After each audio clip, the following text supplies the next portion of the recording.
Бәріңе сәлем, құрметті оқушылар. Бүгінгі өтетін тақырып көрсеткіштік теңдеулер.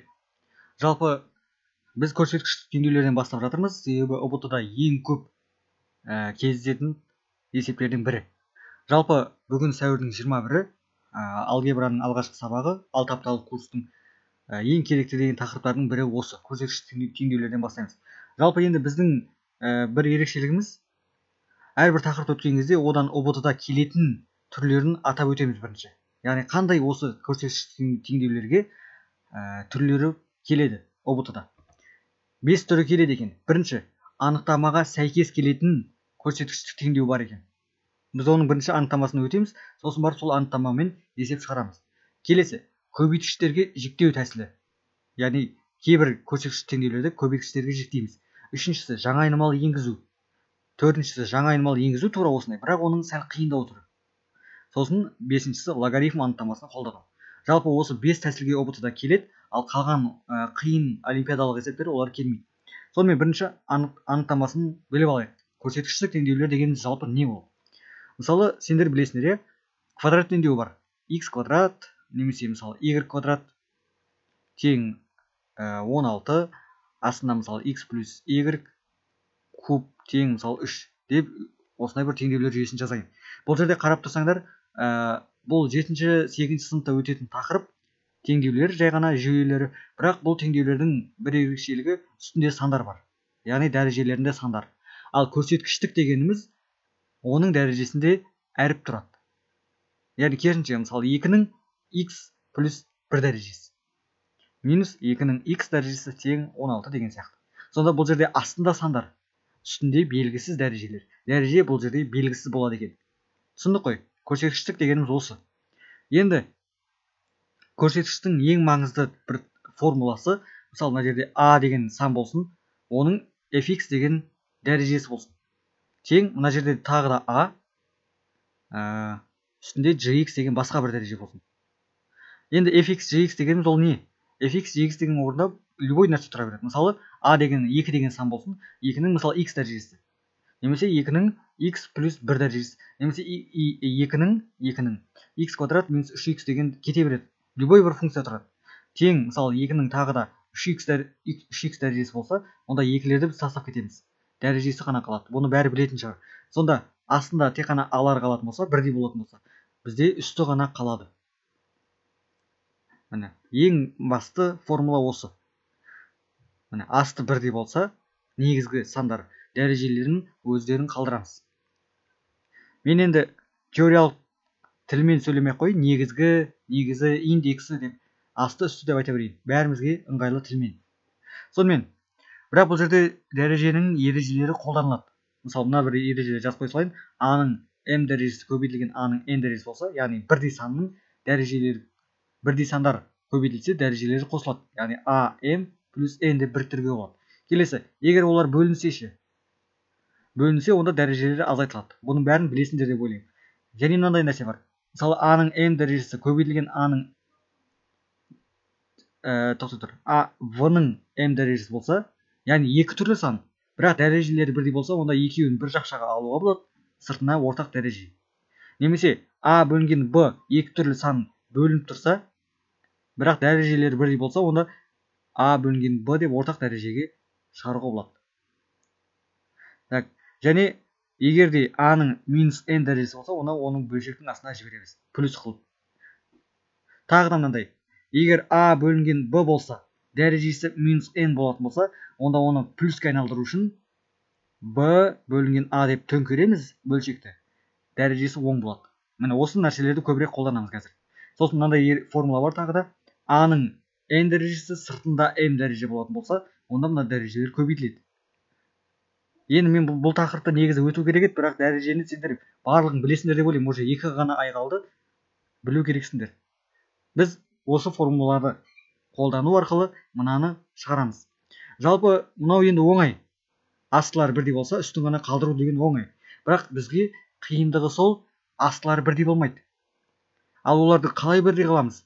Мынау формулаларды қолдану арқылы. Түсінді қой? Міне анықтамаға байланысты осы. Кеттік. Сонымен анықтамаға сәйкес шығаратын көрсеткіштік теңдеулер. Осыларды қарастырып шығайық. Енді мен бәрін айта салайын бірден. Мына жерде мен барлық есептерді көрсетіп қойдым. Осылар сендерге үй жұмысы болып барады. Бірақ мен ол үй жұмысының арасынан осы есептерді көрсетемін. Қалғанын үй жұмысына шығарасыңдар. Одан кейін мен сабақтың үстінде көрсеткен есептерді үй жұмысына қоспасаңдар болады. Негізі қоспасаңдар да болады. Түсіндік қой? Сол кезде 40 есеп таза шығады. Негізі бұл жерде 57 ма 58 ба есеп. Соны мен 20-ға жуығын көрсетемін. 40 есеп қалады үйлеріңе. Сонымен бірінші есеп көрейік. Бірінші есеп бізде 7-ден 3-тің, яғни ол а ғой бізде. 7-ден 3-тің 3х минус 7 дәрежесі. Тең, енді керісінше 7 бөлінген 3 дейді. Дәрежесі 7х минус 3. Қараңдар, бұл жерде мынау анықтамаға ұқсайын деп тұрса, алары бірдей болу керек асты, мына жерде 7-ден 3, ал мына жерде 3-ден 7. Қандай формуланы қолданамыз? Бірдей қылу үшін. Бірдей қылу үшін мынаны төңкерсек болады. Ал төңкерген кезде не істейді? Таңбасы ауысады. Яғни мына жерде минус таңба болатын болса, онда төңкерсек, мынау плюс таңбаға айналады. Немесе керісінше, өзі оң таңбалы болып тұрсын, төңкерген кезде теріс таңба сыртқа шығады. Сондықтан мынау 7-ден 3 деген өзі сақталып тұрады. Біз мынаны 3-ден 7-ні 7-ден 3 деп аламыз. Сонда сыртындағы таңбалар ауысады. Минус 7х плюс 3. Арғарай міне өзіміздің мақсатымызға жеттік. Астылары бірдей болды. Енді үстін ғана қалдырамыз. Яғни 3х минус 7 тең минус 7х плюс 3. Сонда мынаның барлығы не екен? Бірдейге келтіру. Жаңағы мынаған келтіру, мына жолға келтіру. Осыған келтірсек арғарай оңай. Енді арғарай кәдімгі сызықтық теңдеуі бар. Сызықтық теңдеу сияқты. Яғни 5-ші сыныптың есебі. Мына жерде 3х плюс 7х болады. Тең 10. 10х тең 10. Х тең 1. Түсіндік қой. Енді бұл жерде главный біз ана формуланы қолдандық. Так, мынаны айттық. Келесі, енді екінші есепті көрейік.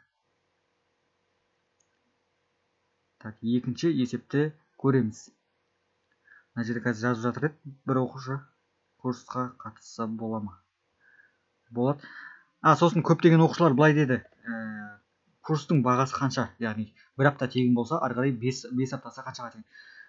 Бұл туралы 22-сі күні сағат кешкі 9 пен 10-ның арасында жазсаңдар болады, маған жекеге.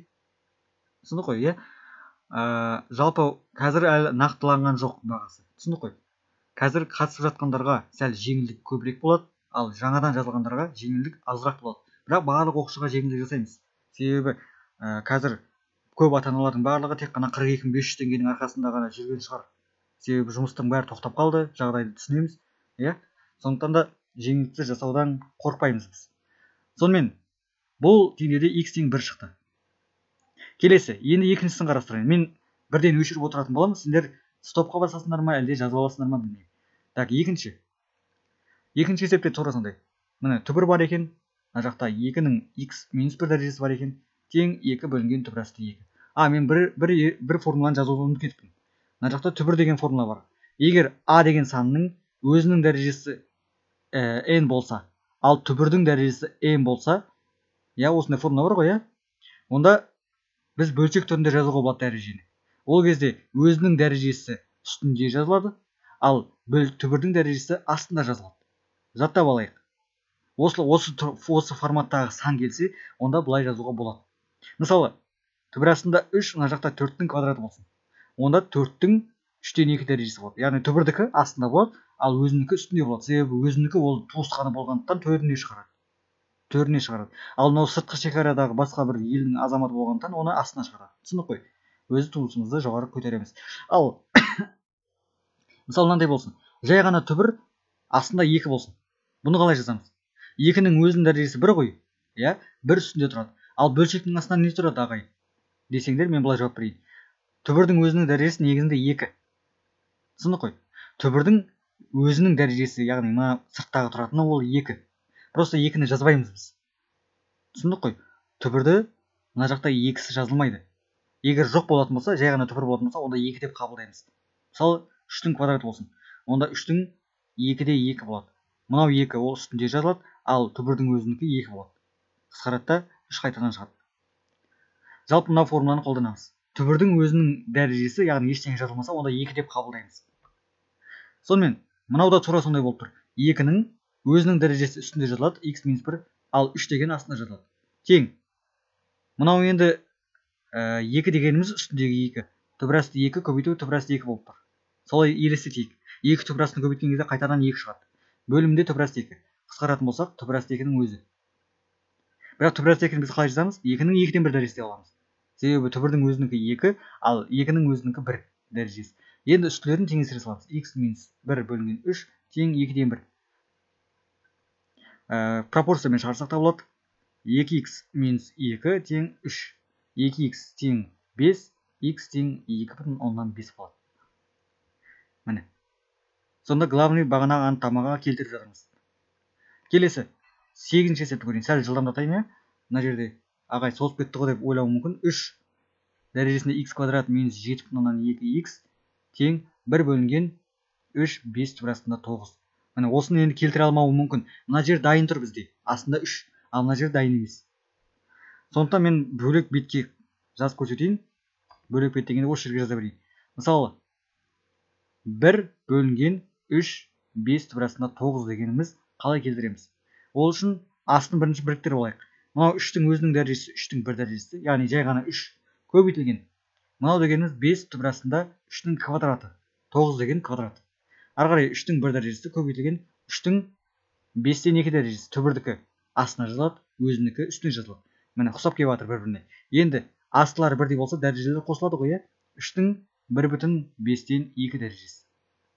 Бірақ енді оны жоғарыға көтеретін болсақ, 3-тің минус 1,5-тен 2 дәрежесі болады. Осылай келтіруге болады. Сонда 3-тің мен түрлендіру деп қойып қоя салайын. Осылай түрлендірдім. Жалпы x квадрат минус 7,2x ол нені береді? 3-тің минус 1,4 деп алсақ болады мынау. 5-тен 2 дегенде 1,4 деп алсақ болады. Ары қарай үстілерін ғана теңестіреміз. Сонда x квадрат минус 7,2x тең минус 1,4. Ары қарай x квадрат минус 7,2x плюс 1,4 тең 0. Дискриминант бізде 7,2-нің квадраты. Азайтылған 4 көбейту 1,4. Енді ары қарай мен жалпы шығармай қойын. Бұның жауабы бізде 2 жауап шығады. Біреуі 0,2 деген жауап, келесісі 7 деген жауап. Енді ары қарай мынаны шығаралады деп ойлаймын сендер. Дискриминантты білесіңдер, x1, x2-ні білесіңдер. Тек қана бізге керегі басын оңайландыру. Сонда мына жерде қиыны осы болуы мүмкін сендерге. 3 деген ол 1 дәрежесі бар өзінікі, ал мынаны біз 5 түбірасында 3-тің квадраты деп аламыз, оны кәдімгі формуламен келтіреміз. Ары қарай дәрежелер қосылады, себебі бізде a-ның m дәрежесі көбейту a-ның n дәрежесі деген формула бар. Ол жерде бізде қосылатын еді. Енді бұл 8-ші есеп. Келесі 10-ші есеп. Бір-біріне ұқсастарын тастап кеттім. 10-ші есеп.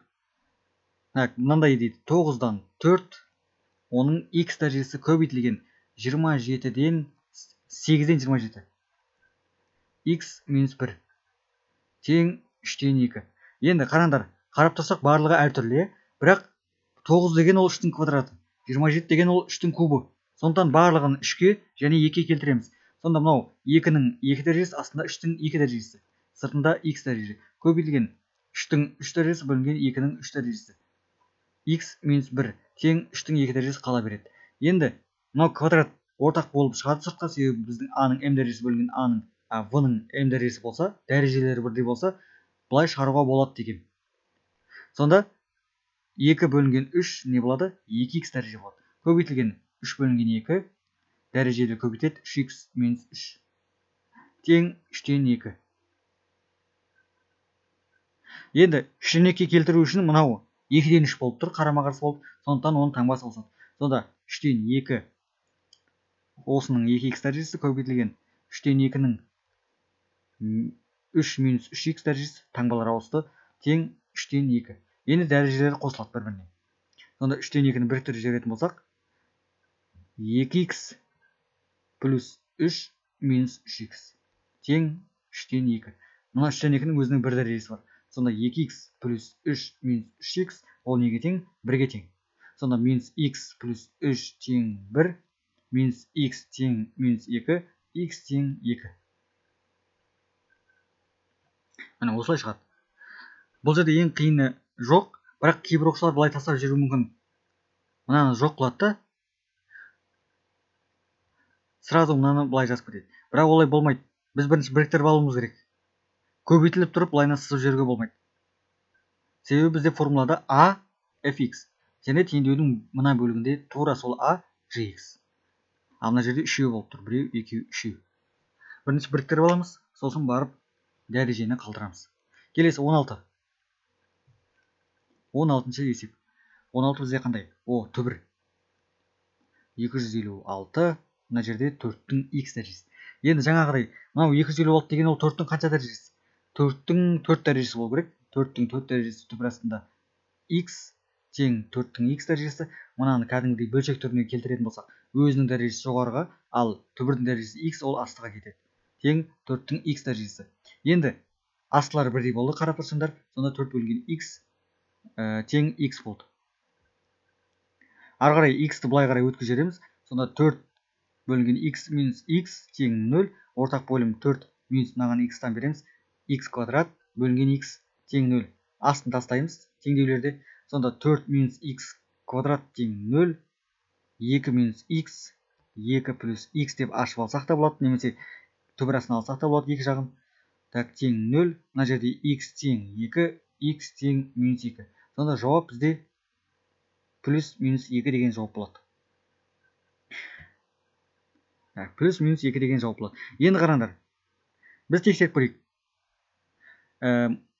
4-тің мына жағына қарайық. Теңдіктің мына жағына. 4-тің минус 2 деген дәрежесі бар ма? Әрине бар, я? 4-тің минус 2 дәрежесі деген бар. 4-тің 2 дәрежесі деген де бар. Мынау неге тең? 1/16-ға тең, мынау 16-ға тең. Ал енді мына жақта орындалып тұр. Енді мына жақта көрейік.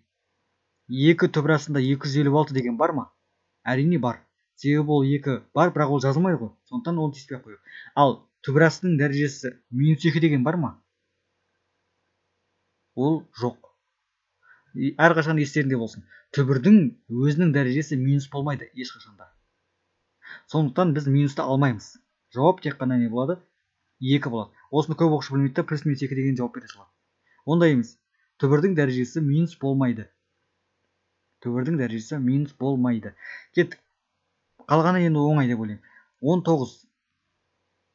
Жалпы анықтамаға байланысты көп есеп көріп жатырмыз. 19. 19 не дейді бізде? 2 түбір бар екен. Мынау. Сосын мынау. Тең 225. Енді мынаны былай жасақ болады. 3-тің 1/x дәрежесі көбейту 5-тің 1/x дәрежесі. Себебі 1 деген ол өздерінің дәрежесі, ал x деген түбірдің дәрежесі. Тең 225. Енді дәрежелер бірдей болса, 3 көбейту 5 деп бір жақшаға алып, сыртына ортақ дәрежені шығаруға болады. Тең 225. 15 1/x дәрежесі тең 15-тің квадраты. Мынау 225 екен. Сонда 1/x тең 2. Орындарын ауыстырсақ болады. Сонда x тең 1/2 болады. Жауап 1/2. Енді қараңдар, 1/2 деген жауап дұрыс па? Тексеріп көрейік. Мысалы 1/2 түбір астында 3. Осындай нәрсе бар ма негізінде түбірде? Бұндай нәрсе жоқ. Сондықтан бұл жауапты да алмаймыз. Яғни мен қараңдар, мен жауап деп жазып қойдым, сосын алмайтынымызды айттым. Неге? Себебі біріншісі мен көп оқушылардың асығып осы жауапты белгілей салатынын көрсетіп тұрмын. Сосын барып қателерін көрсетіп тұрмын. Түбірдің дәрежесі 2-ден үлкен болады әрқашанда. Ол теріс болмайды. Ол 3-тен 1, 4-тен 1 деген нәрсе болмайды. Тек қана 2, 3, 4, 5 деген сандар болады кәдімгідей. Түсініп қой. Сондықтан бөлшек шықса, онда оны алмаймыз жауапқа. Сонда жауабы бұныкі бос жиын болды. 19-ның жауабы жоқ. Себебі түбірдің дәрежесі онда бөлшек сан болмайды. Теріс сан болмайды. Осыдан үйрене беріңдер. Так, сосын қараңдар. Мен ескерте салайын, мына жерде 17-ші есеп ол қате. Жауабымен шықпайды. Осын шығармай қойыңдар. 17-ші есепті шығармай қойыңдар. Сонымен келесі. Енді көбейткіштерге жіктеу тәсілі. Екінші тәсілге көшейік. Көбейткіштерге жіктеу тәсілі қол қалай болады? Жалпы бір есепті көрсетейін, одан кейін қалған үшеуі соған ұқсайды. Мысалы екіншісін көрейік. 4 көбейтілген 3x плюс 2 дәреже плюс 5-тің көбейтілген 3x дәрежесі азайтылған 7 көбейту 3x плюс 1 дәрежесі тең 20. Енді қараңдар, сендерге сұрақ. Мысалы ax квадрат минус bx болса, осыдан жақшаның сыртынан не шығара аламыз? Әрине x-ті шығара аламыз, дұрыс па? X-ті шығара аламыз. Бұл жақшаға жіктеу деп аталады. Енді сендерге сұрақ. Неге x-ті шығардық? Себебі x екеуінде де бар ғой, дұрыс па? Сол сияқты мына жерде де барлығында ортақ бар нәрсені қарайық. Ол 3-тің x дәрежесі. Бірақ енді мына жерде дәрежесі әртүрлі, сондықтан мен былай жазамын. 4 көбейтілген 3-тің x дәрежесі көбейтілген 3-тің квадраты деп жазамын. Яғни мынаны ашам. Бізде мынандай формула бар ғой, a-ның m дәрежесі плюс n деген, ол керісінше am көбейту am болады. Сол сияқты бөліп аламын. Бұндай есептердің барлығында, яғни көбейткіштерге жіктеудің бәрінде бөліп көбейтуге келтіреміз. Себебі жақтан сыртына шығаруға ыңғайлы болу үшін.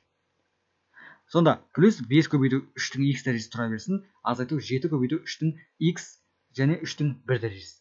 Тең 20. Сонда барлығында не бар? 3-тің x дәрежесі бар екен. Сыртқа шығарамыз. 3-тің x дәрежесі сыртқа шығарамыз. Демалып келсін. Ішіне не қалады? 4 көбейту 3-тің квадраты қалады. Плюс 5 қалады мына жерде 7 көбейту 3-тің 1 дәрежесі қалады.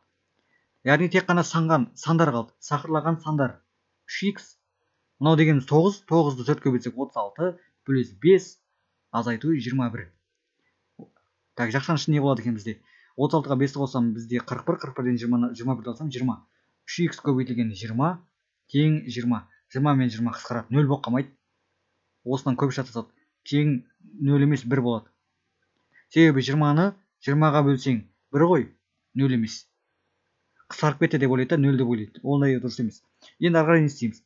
Ары қарай 3x тең 3-тің 0 дәрежесі деп аламыз. Себебі 3-тің кез келген санның 0 дәрежесі 1-ге тең. Яғни 1 десе, мына жақтағыны қосатып жаза саламыз. X тең 0 сонда. Міне, бәрібір соңында көрсеткіштіктің анықтамасына келіп тірелді. Астылары бірдей болса, үстін ғана қалдырамыз дегенге. Бірақ оның алдында нені қолдандық? Бәрінде ортақты жақтан сыртына шығарамыз. Мысалы, 4-ші есепті көрейікші. 4-ші есепті көрейік. Мысалы, 10-ның x дәрежесі азайтылған 5-тің x минус 1 дәрежесі көбейтілген 2-ның x минус 2 дәрежесі тең 950 ма? 950.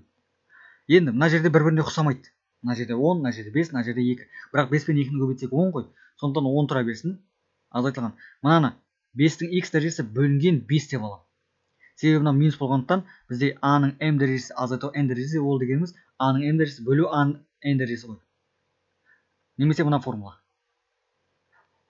Яғни арасында дәрежелердің арасында азайту болса, ол бөлу деген сөз. Мен керісінше алып жатырмын. Сонда көбейтілген 2-ның x дәрежесі бөлінген 4 болады. Себебі 2-ның 2 дәрежесі 4. Тең 950. Енді мына жерде 10x азайтылған ортақ жақшада. Мынау бізде 20 болады асты. Үсті 5 көбейту 2-ні жақшаға аламын да, сыртқа ортақ x шығарам. Тең 950. Сосын 10x азайтылған 10x болады мына жерде де 20 тең 950. 10x жақтан сыртына шығарам. Сонда 1 азайтылған 1 бөлінген 20 болады. Тең 950. Так, 10x 1-ден 20-дан 1-ді алсақ не болады? 1-ді біз былай аламыз. 20-дан 20 деп аламыз.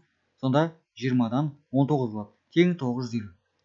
Ары қарай 10x тең 950 көбейтілген 19-дан 20.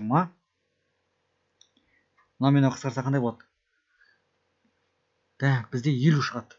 Мына жақта 50. Так, 10x тең 50-де 20-ға көбейтетін болсам, мынау 5 қара. 5-ті 2 көбейтем 10, артында 2 нөлі бар, 1000 болады. Енді өздерің ойлаңдар, 10-ның қанша дәрежесі 1000?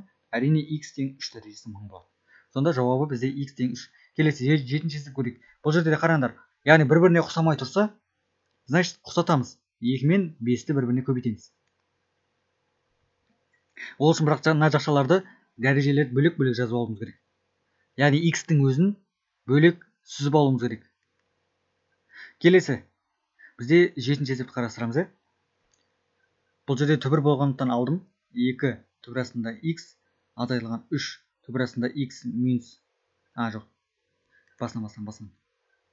Қате жазып қойдым. 5 көбейтілген 2 түбірасында x дәреже азайтылған 3 көбейту 2-нің түбірасында x минус 1 дәрежесі тең 56 дейді. Сонымен бірдей нәрсені көріп тұрмыз, бірақ мына жерде минус 1 деген нәрсе бізді құртып тұр. Сол үшін 5 көбейту 2-нің түбірасында x дәрежесі азайтылған 3 көбейту 2-нің түбірасында x дәрежесі, мынау 2-нің 1 дәрежесі бөлу болып кетеді.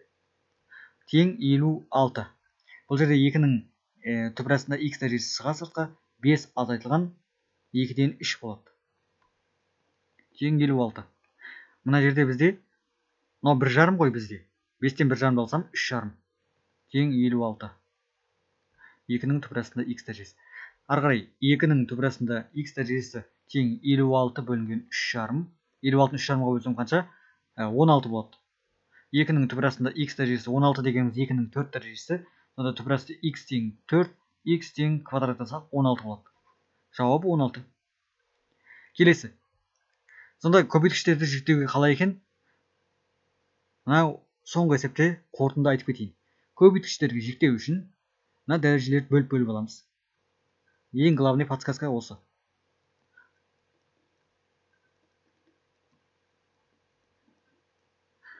Бірақ қараңдар. Жоқ, қарамай қойсаңдар болады. Мына жерде қара, мен былай ойлағам ғой. Мына жерде 4, мына жерде 2, иә? Мыналардың 2-ге айналдырмасам да болады. Айналдырмасам да болады, айналдырсам да болады. Бәрібір. Айналдырмай қойын. 4-тің x дәрежесі бөлінген 4 болады, плюс 11 көбейтілген 4-тің x дәрежесі бөлінген 16 болады. 2 дәрежесі тең 15 бөлінген 2-нің 4 дәрежесі қанша? 16. Неге бөліп болып кетті? Себебі 2-нің минус 4 дәрежесі дегеніміз ол 1 бөлінген 2-нің 4 дәрежесі, яғни 15-нің астына түсіп кетеді.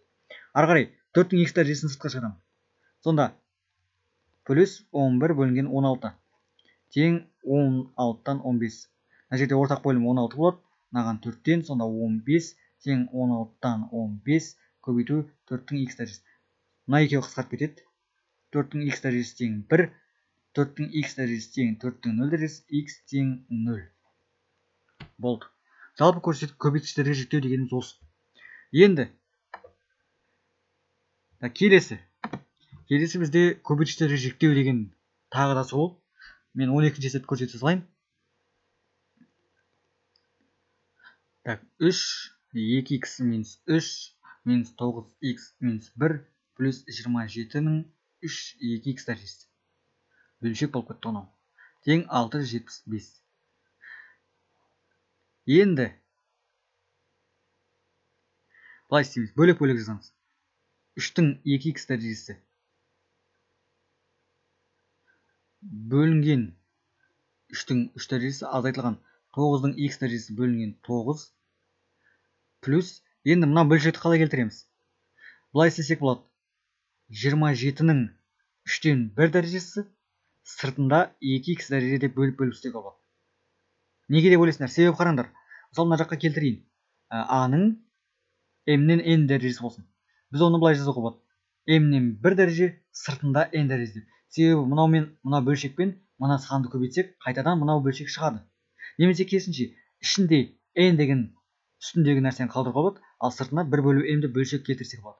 Бәрібір көбейтілгендіктен n көбейтілген 1 бөлу m ол қайтадан бөлшек болып кетеді. Сол үшін бөлек, яғни бөлшек бөлігін бөлек, сан бөлігін бөлек алуға болады. Міне осылай алдым. Себебі 3-тен 1-ді қайтадан 2x көбейтсем, мынау бөлшек шығады. Тең 675. Енді ары қарай 3-тің квадраты сыртында x, я, 2 дәрежесін ішіне кіргіземін. Мына жерде 27. Азайтылған мынау 9x дәрежесі бөлінген 9 плюс, енді 27-нің 3-тен 1 дәрежесі қаншаға тең? Әрине 3-ке тең. Ары қарай 2x тең 675. Мына нәрсені білмейтіндерге айтайын. 3-тен 1 деген дәреже ол мысалы 27-ні, яғни қандай санды 3 рет көбейтсең 27 шығады. Ол 3 деген санды 3 рет көбейтсең 27 шығады. Керісінше, яғни дәрежеге қарама-қарсы. Сонда мына жерде 9-дың x дәрежесі болады. Бөлінген 27. Азайту 9-дың x дәрежесі бөлінген 9 плюс 9-дың x дәрежесі болады. Себебі мына квадрат мынаның ішіне кіргізуге болады. Тең 675. Бәрінен 9-дың x дәрежесін сыртқа шығарамын. Мен қайдан білдім 9-дың x дәрежесіне келетінін? Себебі мына жерде қара. 3-тің 2 дәрежесі тұр. 2 деген тұр. Мына жерде 9 тұр. Мына жақта да 27-нің мынау 3 дәрежесіне келтірсек 3 болады. Бірақ оны қайтадан 2 дәрежелесек 9 болады. Мен содан байқадым. Сонда 1 бөлінген 27, азайтылған 1 бөлінген 9 плюс 1 тең 675. Яғни главный бұл жерде цель қандай? Барлығын бірдей дәрежеге келтіру. Ортақ бөлімізде 27, мына жерде 1, мына жерде 3, мына жерде 27. Так, 1-ден 3 алса минус 2, мынау 25 болады. Тең 675. Енді ары қарай көбейту мына жаққа бөліп жібереміз. 9-дың x дәрежесі тең 675 төңкеріліп түседі. 25-те 27. Мұнан мен қысқартатын болсам. Так, қанша болады? 600-ге бізде. Так, 24, 27 болады. 27 көбейту 27. Мынау 27 болады қысқарған кезде. Енді 27 көбейту 27 дегенді біз көбейтпей ақ қойып, ол үшін былай жасайық. 27 дегеніміз ол 3-тің 3 дәрежесі. Мынау 27 дегеніміз ол да 3-тің 3 дәрежесі. Бірдей болса астылары, онда дәрежелері қосылады. Сонда 3-тің 6 дәрежесі болады. Сонда 9-дың x дәрежесі тең 3-тің 6 дәрежесі. Ары қарай мынау 3-тің 2x дәрежесі тең 3-тің 6 дәрежесі. Осылай келтіріп алсақ болады. Мынаны көбейтпей ақ. Сонда 2x тең 6, x тең 3 деген жауап шығады. Келесі, енді жаңа айнымалы енгізу тәсілі. Біз 3-ші тәсілге келдік, ол жаңа айнымалы енгізу. Жаңа айнымалы енгізу дегеніміз белгілі бір дәрежесімен аламыз да, ол функцияны а деп аламыз. Мысалы, біріншісін көрейік. 4 көбейтілген 2-ден 3, 2x дәрежесі, плюс 15 көбейту 2-ден 3, x дәрежесі тең 54. Қара, мына жерде 2x дәрежесі деген ол квадраты, ал мынау жай ғана x дәрежесі болса, онда жай ғана сол функция деген сөз. Яғни, мысалы, осы жерде біз 2-ден 3 x дегенді біз а деп алайық. Бірақ а әрқашанда үлкен болу керек 0-ден. Сонда бұлай болады біздікі. 4 өзі жазылады. Мынау бізде а квадрат болады. Себебі 2-ден 3-тің x дәрежесінің квадраты деген сөз. 2x болса, онда квадрат. Ал жай ғана x болса, онда не болады? Жай ғана а болады. Плюс 15а тең 54. Сонда жаңа айнымалыны енгіземіз. Енді бұл жерде түсінбей тұрғандардың неге квадрат болып кетті деген сұрақ қой. Мысалы, былай. 2-нің 3 дәрежесі, мына 2x дегенді мен былай жазайын. Бірінші x дәрежесі, сыртында тағы да 2 дәреже. Қайтадан көбейтсек не болады? 2x дәреже пайда болады. Сонда 2-ден 3-тің x дәрежесі дегенді біз а деп аламыз. Сонда мынаның іші а болатын болса, а-ның квадраты, ал мынаның өзі ол а болады. Сонда бұл квадрат денеге келетін жағдай екен. Мынаның бәрі квадрат денеге келеді. Бір нәрсені сен а деп аласың. Бірақ қара, мен неге мынаны а үлкен 0-ден дедім? Себебі сен кез келген нәрсені санды дәрежелесең, ол минустан шықпайды ешқашанда. Және 0-де шықпайды. Түсіндік қой? Минустан шықпайды. 2-ден 3-тің кез келген дәрежесін алсақ та, ол 0-ден үлкен болады. Түсіндік қой? Осы нәрсені ұмытпайық. Сонда 4а квадрат плюс 15а минус 54 тең 0. Дискриминант бізде. Так, 15-дің квадраты 225 плюс 4 көбейту 54 тең 225. Мынау үлкен санды алып қойыптық па? Үлкен сан болып тұрған ау. 16-ны 54-ке көбейтеміз. Қазір. Тез шартсайым қазір. 16 көбейтілген 54. 864. Оған қосамыз 225-ті. Так, бұдан не шығады екен? Бұдан 33 шығады. 864 ол 1089 болды. Енді x a1-де 2 тең минус 15 бөлінген 2а деген ол 8 плюс минус 33. Так, a1-іміз не болады? a2-іміз не болады? a1-іміз минус 15 минус 33 бізде минус 48 минус 6 болады. Келесі 33-тен 15 алсам 10. Так, 33-тен 15 алсам бізде 18 болады ма? 18 бөлінген 8. Қысқартатын болсам 9 бөлінген 4. 4-тен 9. Бірақ енді мен айттым, а ол үлкен болу керек 0-ден. Сосын мына жауапты алмаймыз. Мына жауапты ғана аламыз. Сонда тура бағанағы а-ның орнына қоямын. Сонда 2-ден 3 x дәрежесі тең мына а-ны қоямын. 4-тен 9. 2-ден 3 x дәреже ары қарай оңай. Анықтамаға сәйкес тәсіл 2-нің 3 дәрежесінің квадраты болады. Сонда x тең 2 болды. Сонда бірінші бұл жерде мына тұрған нәрсені а деп алады екенбіз. Себебі мынау оның квадраты. Яғни мынауымыз сценарий бойынша а болады, ал мынау а квадрат болады. Ары қарай тек қана а-ны шешеміз. А-ны шешкеннен кейін біз ескеруіміз керек. Минусты қоя алмаймыз. Минусты ешқашан қоя алмаймыз орнына. Тек қана 0-ді де қоя алмаймыз. Тек қана оң санды қоямыз. Қойғаннан кейін ары қарай x тауып аламыз. Сонда бірінші а тауып аласың, сосын барып x табасың. Басқа тәсіл жоқ. Сонымен 6-шысын көрейік енді. Так, 2-нің 2x дәрежесі минус 3 плюс минус 3 көбейтілген 2-ның x минус 2 дәрежесі. Қараңдар, мына жерде жай ғана x, ал мына жерде 2x. Сонда мынау а болады қазір, ал мынау а квадрат болады. Уже байқалып тұр, Так, сосын плюс 1 тең 0 дейді. Сонда 2-ның 2x дәрежесі бөлінген 8 болады, себебі 2-ның дәрежесі 8 ғой. Минус 3 көбейтілген 2-ның x дәрежесі бөлінген 4 плюс 1 тең 0. Бұл жерде 2-ның x дәрежесін а деп аламын. Бірақ а үлкен болу керек 0-ден. Сонда а квадрат бөлінген 8 минус жақшаны сыртынан шығармаймыз, қорықпаңдар. Бұл жерде жақшаны сыртынан шығаруға болмайды. Ары қарай 3 бөлінген 4 а болады плюс 1 тең 0. Енді бізге бөлшекпен шығару қиынырақ, сол үшін барлық жағын 8-ге көбейтіп жүрейік.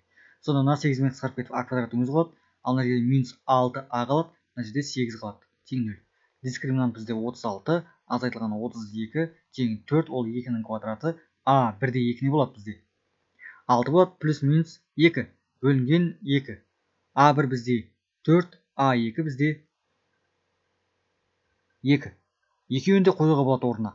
Сонда 2-ның x дәрежесі тең, мысалы біріншісі мына 4-ті қоямыз, екіншісі не қоямыз? 2-ның x дәрежесі тең 2 деп өзін қоямыз. Сонда x тең 2 болады мына жерде, себебі 2-ның 2 дәрежесі 4, ал мына жерде x тең 1 болады. Сонда бұл жерде 2 жауап шығады екен. Так, келесі 8-ді көреміз. 8-ші есеп. Так, бұл жерде анау 49 мен 7-ні көріп тұрсыңдар, 5 көбейтілген 49 3x дәрежесі тең 2 көбейтілген 7-ның 3x дәрежесі плюс 3. Мен былай алайын. 49 3x дәрежесін былай аламын. 5 көбейтілген 7-ның 6x дәрежесі болады. Тең 2 көбейту 7-ның 3x дәрежесі плюс 3. Сонда 7-ның 3x дәрежесі мен а деп аламын. Сонда мынау а квадрат болады.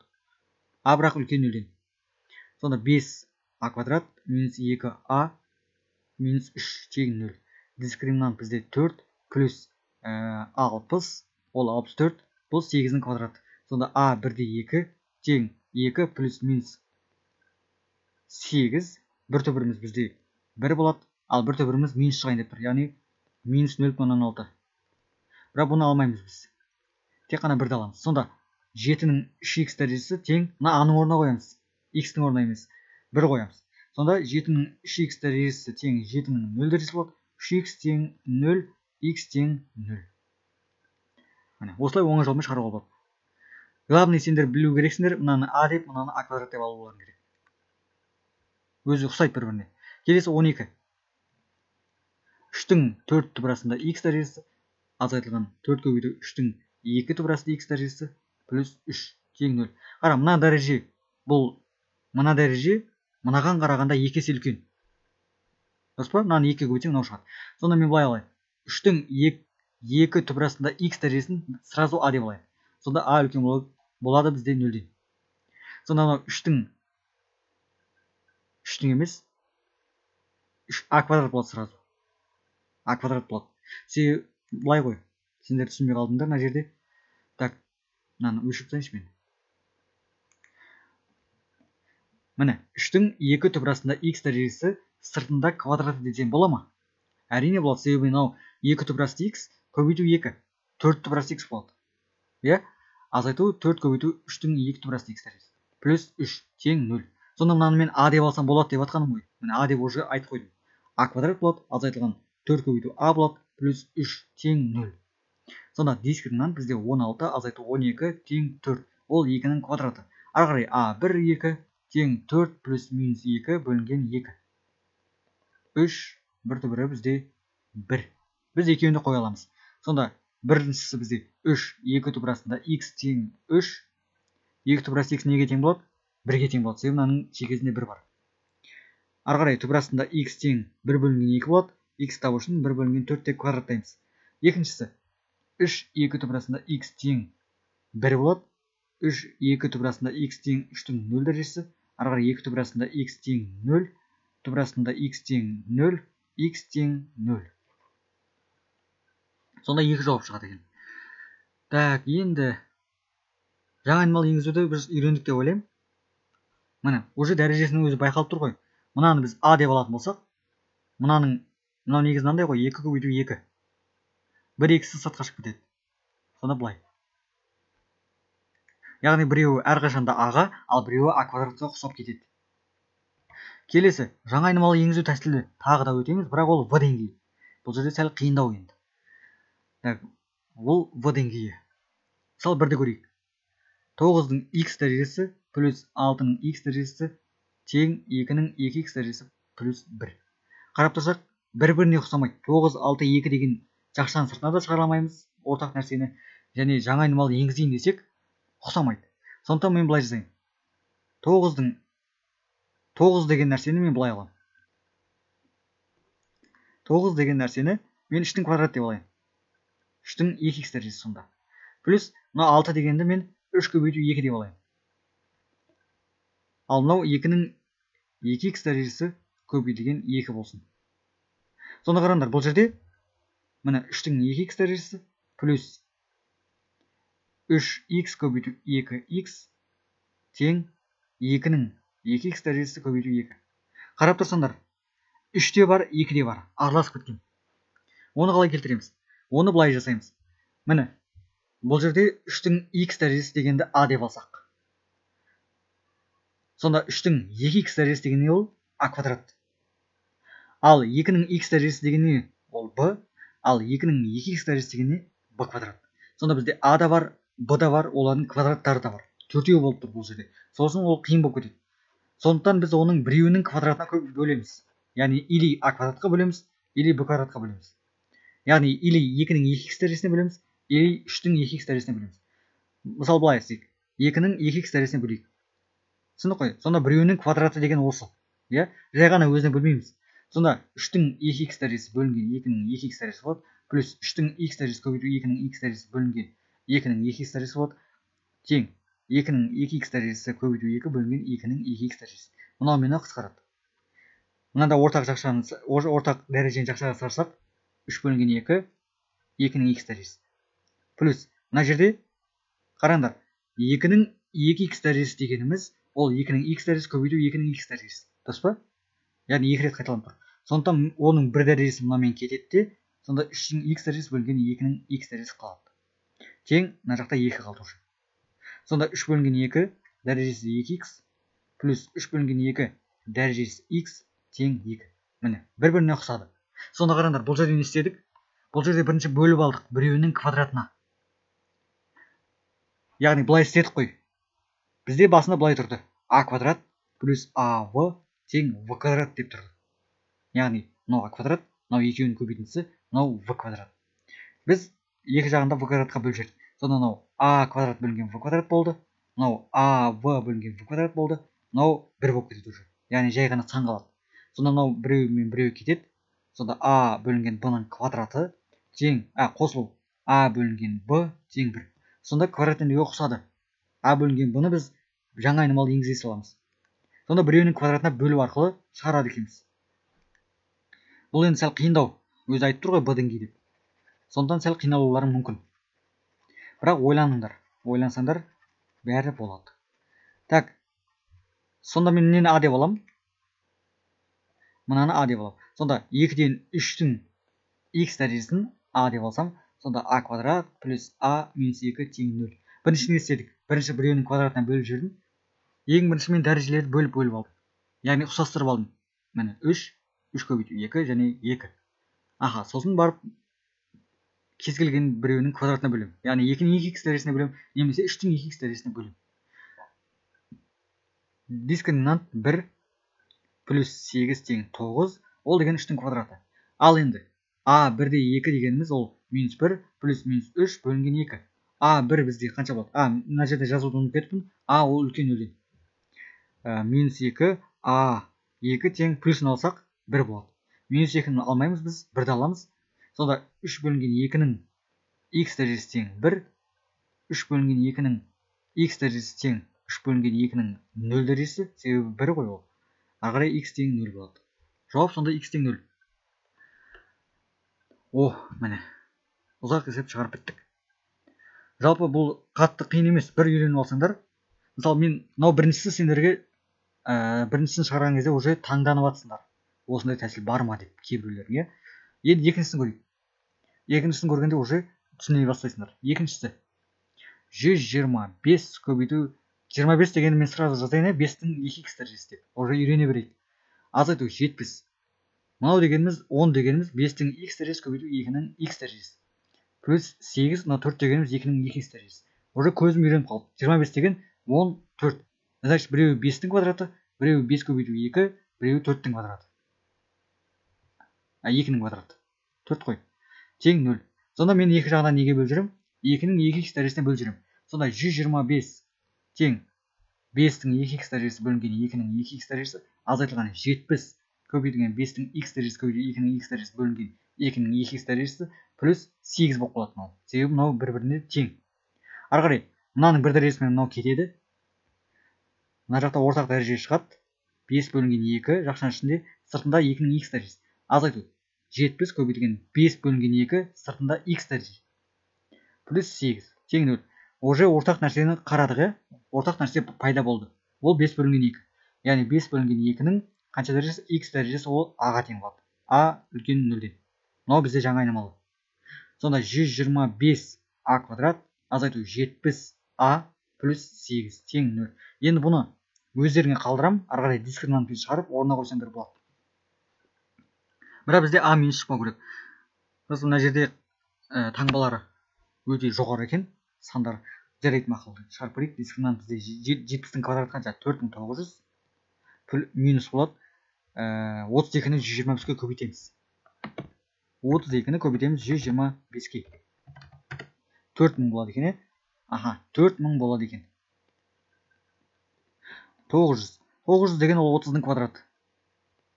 Сонда а 1-де 2 тең 70 плюс минус 30 бөлінген 250. А біріміз бізде оңын алған кезде 100 бөлінген 250. Яғни бәрін 50-ге бөліп жүрсек 2 бөлінген 5 болады. Ал мынауымыз азайтқан кезде 40 бөлінген 250. 0-ден қысқартамыз, сонда 4 бөлінген 25 болады. Екеуін де орнына қоя аламыз. Сонда 5 бөлінген 2-нің х дәрежесі тең 5-тен 2. Енді мынаны тым көреміз, мынаған ұқсату үшін. Ары қарай оңай, бірінші теңдеу. 2-ден 5 минус 1 дәрежесі. Х тең минус 1 болады. Бір жауабы. Келесі екінші жауап. Так, екінші жауап, екінші теңдеу 2-ден 5 х тең 25-тен 4. Бұны былай алсақ болады. 25-тен 4 деген ол 2 дәреже. Сонда 2-ден 5 х дәрежесі тең 2-ден 5 деп төңкереміз. Бірақ минус 2 дәреже болады. Минус 2 дәреже болады. Себебі мен былай жасадым. 25-тен 4 дегенді 5-тің квадраты 4-тің квадраты дедім. Ары қарай 2-нің квадраты дегенім ғой. Сонда 5-тен 2 мына жерінде квадрат болса, айналдыратын болсақ, не болады? 2-ден 5 болады. Минус 2 дәреже болды. Сонда х тең минус 2 деген жауап шығады. Сонда қарап тұрсаңдар. Так, 5-ші есепті қарастыру керек. Жоқ, 5-ші есеп ол қате есеп екен. Шынымен қате есеп. Себебі мен бір оқушымен талдаған кезде шығарылмайды. Себебі мына жерде қараңдар. 5-ші есеп неге қате екенін айтайын. Себебі мына жерде 2х квадрат минус 6х плюс 3 болу керек, ал екіншісі 2 есе кішкентай болу керек одан. Яғни мынау 2х квадрат болса, мынау жай ғана х квадрат болу керек. Бұл дұрыс. Мынау минус 6х болса, мынау минус 3х болу керек. Ол да дұрыс. Ал мынау 3 болса, мынау уже 1 емес, 1,5 болу керек. Сондықтан мынау есеп қате. Сондықтан 5-ті шығармасаңдар болады. Осыны айта кетейін. 5-ті шығармасаңдар болады. Сонда алдыңғы мына жақтағы 17-ші есеп, мына жақтағы 5-ші есеп шығарылмайды. Сонымен жаңа айнымалы енгізудің в деңгейін көрдік. Енді бізде соңғы қалды, ол логарифм анықтамасын қолдану тәсілі. Ол қалай? Логарифм дегеніміз не? Мысалы, логарифмді енді келесі сабақтан өтеміз. Ол дегеніміз, мысалы, 2-нің 3 дәрежесі қаншаға тең деп ойлайсыңдар? 2-нің 3 дәрежесі ол 8-ге тең. Дұрыс жауап бердің, яғни жауап бермесең де дұрыс ойладың. Ал логарифм дегеніміз не? Логарифм дегеніміз керісінше дәрежені табу. Яғни 2-ден 8. 2-нің қанша дәрежесі 8 шығады деген сөз. Сонда қараңдар, мына жерде кәдімгі өзіміздің өмірде біз дәрежені қолданып нәтиже шығарамыз, ал мына жерде нәтиже беріледі, енді қанша дәреже шыққанын анықтаймыз. Сонда бұл жерде нені табамыз? Логарифмде қанша дәреже екенін табамыз. Қарап тұрсаңдар, мына есептерде бәрінде дәреже белгісіз. яғни дәрежені табу үшін логарифм. Себебі логарифмнің қызметі қандай? Логарифмнің қызметі дәреже табу. Мысалы қараңдар, логарифм 2-де 16 болсын. Яғни 2-нің қанша дәрежесі? Қанша дәрежесі 16? 4 дәрежесі 16. Сол сияқты. Сонда бұны да солай қолданамыз. Мысалы бірінші есеп. 3-тің x дәрежесі тең 10. Яғни бұны былай істесек болады. Логарифм 3-тен 10 десек болады. Ол тең x-қа. Себебі 3-тің x дәрежесі 10. 3-тің x дәрежесі 10. Мысалы қараңдар, 2-нің 3 дәрежесі тең 8 болса, онда мен былай жазуыма болады. 3 тең логарифм 2-ден 8 деп. Дұрыс па? 2-нің 3 дәрежесі 8-ге тең. Сонда мына жерде x табу керек қой саған. 3-тің x дәрежесі тең 10 десе, онда x-ті былай жазасың сен. Логарифм 3-тен 10. Себебі 3-тің x дәрежесі 10. 3-тің x дәрежесі 10. Сонда дәрежені табу үшін логарифм дәреженің астындағы санды астына жазасың, шығатын нәтижені мына жаққа жазасың. Сол үшін сендерге жаза салайын. Логарифм мысалы a-ның с дәрежесі b болсын. b деген ол нәтиже. a деген ол дәреже астындағы сан. Астындағы сан. Ал с деген ол дәреже кәдімгі. Сонда былай, 3-тің x дәрежесі тең 10 дегенде мен x-ті қалай табамын? X табу үшін логарифм деп жазам. Ары қарай бұл жерде астына не жазам? Астына 3 жазам, себебі бұл x-тің астындағы нәрсе. Ал мына жаққа мен нәтиже жазам 10. Түсіндік қой? Солай табуға болады, логарифм сияқты. Себебі мынадан ақ білуге болады. Мен логарифмді мысалы ұмытып қалатын болсам, былай жазам. 2-нің 3 дәрежесі тең 8. Сонда логарифм 3-тің қанша дәрежесі 8? 2-нің қанша дәрежесі 8? 3 дәрежесі. Сонда мен дәреже тауып жатыр екенмін деп есіме түсіремін. Мысалы 4-ші есепті көрейік. 14-тің x квадрат тең 9 дәрежесі. Ары қарай x квадрат неге тең? X квадрат тең логарифм 14-тен 9 болады. Себебі мынау нәтиже. Нәтиже ол логарифмнің жанына жазылады. Ал дәреженің астындағы нәрсе ол астына жазылады. Себебі өздерің ойлап көріңдер. 14-тің мынау дәрежесі мынаған тең. Түсіндік қой? Сонда бірақ бұл жерде x квадрат емес, бізге x керек. Сол үшін x тең түбір астында логарифм 14-те 9 болады. Жауап осы. Плюс минус. Сонымен үй тапсырмасы анықтамаға сәйкес шығаратын көрсеткіш теңдеуде, яғни алғашқы тәсілде 13 есеп қалып кетті. Мына жақта. Мына бөлікте 13 есеп бар, әлі шығармайтын. Қараңдар, менің мынау белгілеп қойған есептерімді шығармай қойыңдар. Түсіндік қой? Оны тек қана лекция ретінде жазып алыңдар. Ал практикаға үй жұмысына қалдырып, мен шығармай кеткен есептер шығарыңдар. Сонда мен шығармай кеткен есептердің саны 40 екен. Бірінші тәсілге 13 есеп, екінші тәсілге 9 есеп қалдырдым, үшінші тәсілге 9, төртінші тәсілге 6, бесінші тәсілге 3 есеп қалдырдым. Жалпы мен үйреткен есептерге ұқсайды. Яғни сабақты қайта-қайта көріп, немесе жазып алған дәптеріңе қарап шығарсаң болады. Сонымен үй жұмысы бүгін сағат 4:30-да беріледі. Келесі сәрсенбі емес, 48 сағаттан кейін, яғни четверг күні, мысалы қараңдар, осыны түсіндіріп кетейінші. Дәл қазір мысалы 16:30-да берілсе, бүгін 21 қой, иә? Сен 23-і 16:30-ға дейін жіберіп үлгеру керексің Жібек апайыңа. Жібек апайыңа жіберіп үлгеру керексің. Түсіндің ғой? Мүмкін бүгін бітіріп тастап, уже Жібекке жібере берсең болады. Жібек ол кестемен уже белгілей береді. Аха, мына бала жіберді. Мына бала жіберген жоқ. Мына бала жіберді. Түсіндің ғой, сенде 2 күн бар осы жұмысын жіберуге. Сонда сен осының қатемен жұмысын, яғни мысалы мынаның ішінде сен шығара алмай қалған есептерің болса, оны көре аласың. Жіберсең, бірінші жіберу керексің. Жібермесең көре алмайсың. Түсіндік қой? Жалпы сәттілік бәріңе.